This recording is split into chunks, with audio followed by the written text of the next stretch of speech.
మాయసభలో అద్భుతమైన మహల్. నీరు ఉన్నచోట నేలలా కనిపిస్తుంది. నేల ఉన్నచోట నీటిలా కనిపిస్తుంది. అక్కడికి వచ్చాడు దుర్యోధనుడు. అతను నీటిని నేల అనుకుని నడిచాడు. ఒక్కసారిగా జారిపడి నీళ్లల్లో పడ్డాడు. సభలో ఉన్నవారు ఆశ్చర్యపోయారు. కొంతమంది నవ్వారు కూడా. అక్కడే నిలబడి ఉన్నది అగ్నిలోంచి పుట్టిన రాణి ద్రౌపది.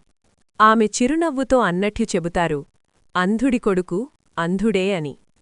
ఆ మాట, ఆ నవ్వు దుర్యోధనుడి గుండెల్లో అగ్నిని రగిలించింది. అవమానం అతనికి మరణంకన్నా పెద్దది. అప్పుడతను ప్రమాణం చేశాడు, ఈ నవ్వుకు ప్రతీకారం తప్పదు అని. ఆ ప్రతీకారం కోసం అతను జూదమాడించాడు. యుధిష్ఠిరుడ్ని ఓడించాడు. చివరికి ద్రౌపదిని సభలో అవమానించాడు. ఆ అవమానం, ఆ శపథం, అది క్రమంగా మహాయుద్ధంగా మారింది. కురుక్షేత్రం.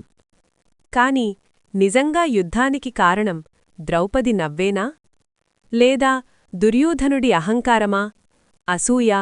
లోభమా? ఒక చిన్న అవమానం, ఒక క్షణిక కోపం మహాభారతంలాంటి యుద్ధానికి దారితీసింది.